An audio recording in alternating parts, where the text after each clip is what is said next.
What is up, everybody? Hey, I hope you enjoyed the DC panel with the big reveal of Batman and Robin. So now, I hope you enjoy the Fall of X panel. I just don't want to let this footage go to waste, and I think it's good to share for everybody. So, enjoy.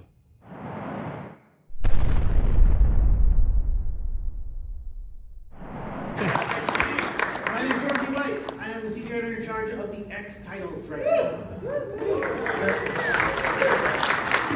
end there, that's Jerry Duggan. Hi.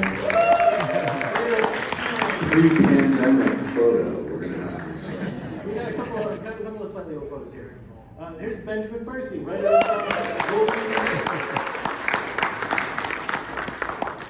and Mr. Joshua Cassara, artist.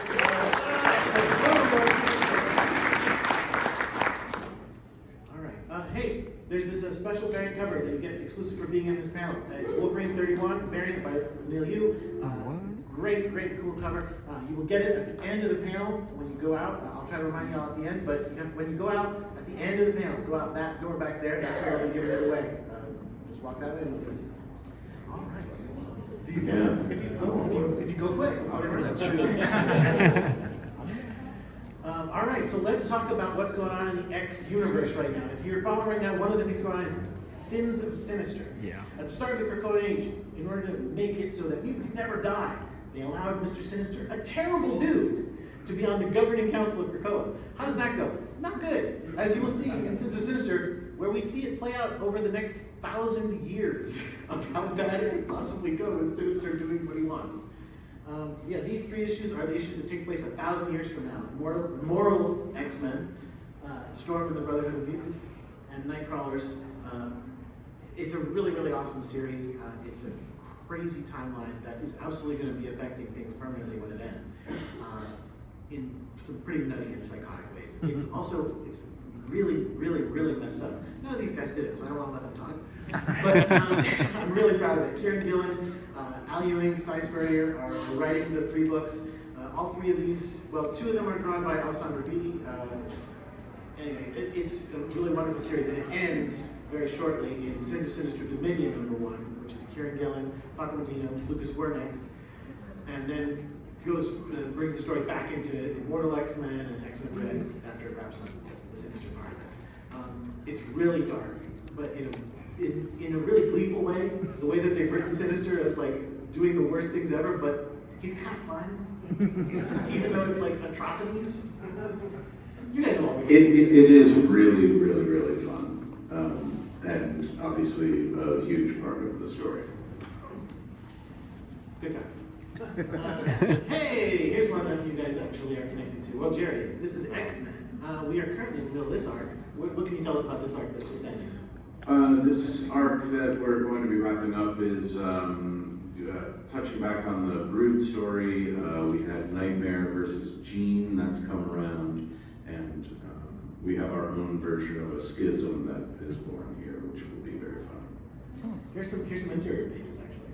Oh yeah, that's wonderful. That's Stefano, and is it Federico? Yeah, Federico Pliego in the colors. Absolutely. Yeah, really fun stuff.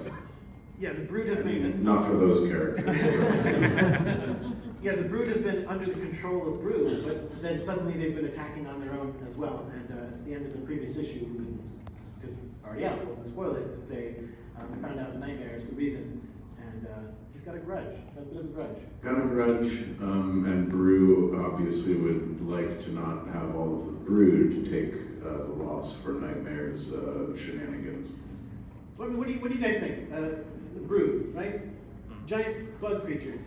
Is it cool to kill them, or is it like, no, killing isn't right? Let's see. Round of applause. Kill all the Brood. They're bugs. Round of applause for no, but like bugs count as life. Don't kill them. It's interesting. We'll have to check out the issue and see what happens. And speaking of X-Men, here's some more. 3 covers for the next 3 issues, all drawn by Mr. Joshua. I think that's the first time anyone's seen each other. I don't think The last one. 24 4, yeah, so we've got the first one with a bunch of all the members of Orcus and this mysterious Wolverine robot. The next one with the Stark Sentinels that Jerry introduced over in Iron Man. And then the last one with a returning character who has been missing for a while, Mr. Pogger Pog. Anybody a fan of Pogger Pog? Well, Josh, what was it like drawing Pogger Pog? Did you like that? Well, I got Ben and I. Is this thing on? Yeah. We did a Ten of Swords book. Yes. And it was an opening match of Magic versus Pogger Pog, and they had to do an arm wrestling contest. And actually, that's the reason. I think even in my sketch for you guys' approval, I didn't stick Magic in there, but I stuck her right there in the foreground, just kind of as like a rematch here. And I like drawing all kinds of monsters, but a big alligator. He's got like 4 or 6 arms. I forget how many. And I think it's 4, but Yeah. yeah. The 2 little ones and the 2 big ones. So he's got 6 total. Well, if counting Okay, and then he's got legs. the little dude inside. So anyway, I'm super pumped up for all that. He's a mercenary, Pog. He likes his jewels and shiny things, so we'll see what's going on there. And in the cover with the Stark Sentinels, one of our big villains is a very much a post-capitalist gentleman named Phelan. He has taken over Stark Unlimited, and he owns all the patents. So he's building some very big robots with some very big improvements. But generally, things have been great for mutant kind. The weather's nice. The weather is real nice. They have a beach, they have drinks, we did end up saying they have food that grows on, they have meat that grows on trees, right? Which is so creepy, but I love it. But yeah, they have everything they want. That might change. We've been enjoying the Hellfire Gala the last couple of years. The first year, they made a big splash, right? They terraformed Mars, surprised everyone. The second year, they were trying to just do a victory lap, but they ended up getting the secret of mutant resurrection leaked to the world. That didn't go exactly the way they wanted. This one's gonna go worse. So here's the cover. We've got an amazing group of people doing the art. Jerry's writing it. Chris Anka, Josh Cassara, Russell Dodderman, Adam Kubert, Pepe Larraz, R.B. Silva, Luciano Vecchio, and more. And there's a cover by Phil Noto. They're all amazing artists. And the designs, I think, in the third year are even stronger than they were in those first 2 years. Everyone's a little bit more confident. There's Russell designs, Peach designs. We've got a couple of them here. We're not showing all of them, but a couple of the ones that are on the cover, we've got here to show you some of the designs done by them. Because they're all done by, we have all these variant covers that are going to show them off. So they're all done by different folks. The Gene one here by Russell. The Cape Pride by Erica Durso. On the next page, we've got Emma Frost by Chris Anka, and Exodus there by Kelly Bandini. Yeah. And we've also recently revealed, and we'll get to a bit more of what comes after the gala and what the Fall of X is going to be, but one of the things that has just been revealed is that another book, elsewhere in the Marvel Universe, being written by Mr. Jerry Duggan, a book called The Invincible Iron Man, is actually tying into this X stuff quite a bit. What can you tell us about this? Well, we alluded to it before. Tony Stark very famously is going to protect his technology from proliferation into machines and into the dark corners of the Marvel universe that are going to cause harm. And obviously, this is not something that he would have wanted or designed for himself. He has seen this technology in his company, which he divested from, in order to be a superhero, in order to be Tony Stark and be the best version of him that he could be.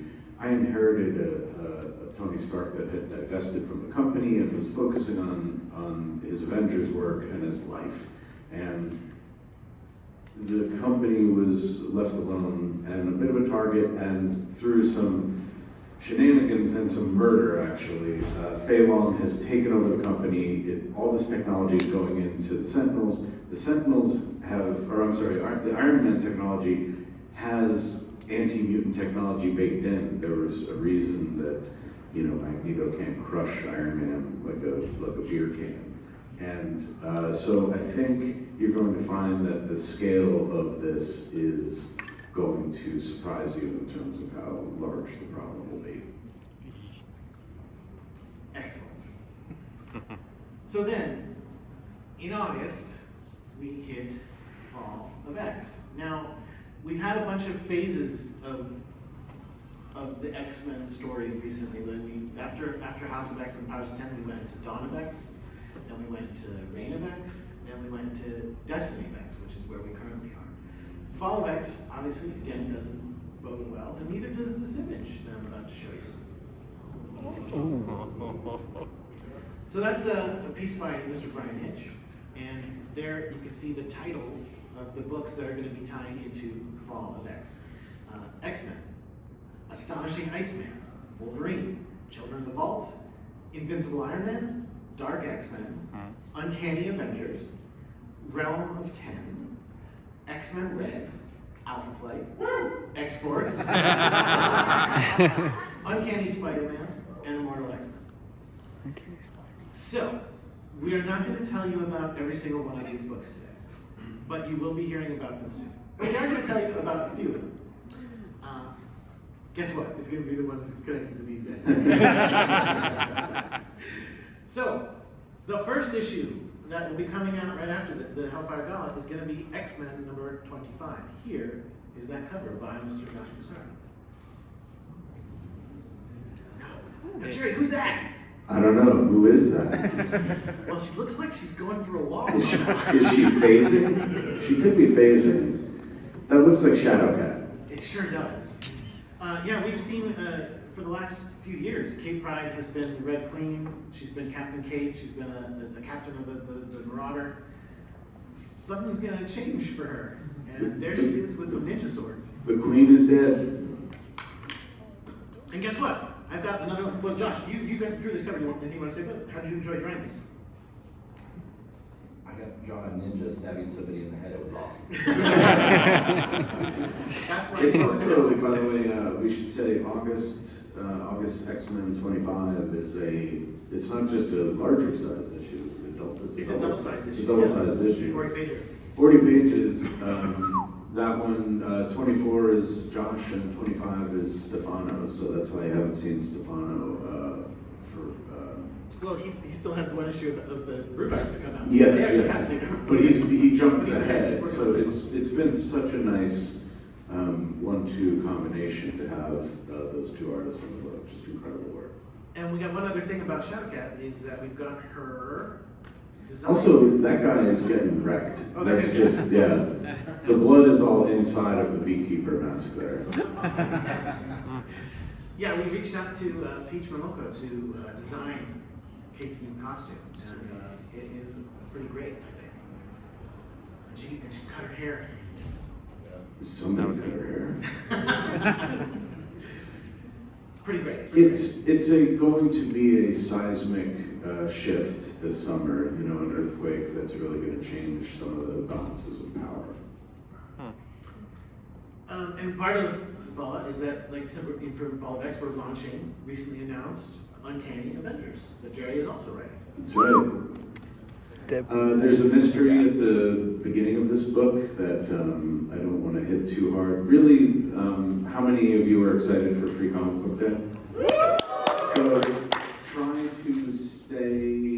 try to keep your head low, avoid spoilers. The book is printed and it's on its way to our retail partners. There probably will start to be some leaks. I think we haven't been shy. The Free Comic Book Day X-Men issue that we're doing this year does flash forward to the night of the gala. So it's two really great stories by this gentleman right here in the X-Men story, and then in Uncanny Avengers, Javier Garron and I are seeing the events of that night from a different perspective on the Avengers side. Of course, you'll see Captain Krakoa is back. That doesn't look like Cyclops' chin, and maybe it's Cyclops' chin, but that's one of the mysteries in the book. It's going to be a really, really good time to be an X-Men fan and an Avengers fan. It's a 60th anniversary year, and so we're trying to pull out all the stops. We've actually got a couple of pages from that Oh, cool. to show, from Free Comic Book Day. Ah, gotcha. Yeah, that's Free Comic Book Day. So It looks like Steve Rogers is having a bummer of a night there. And it looks like maybe Rogue is synced with Polaris. You said sing. Yeah.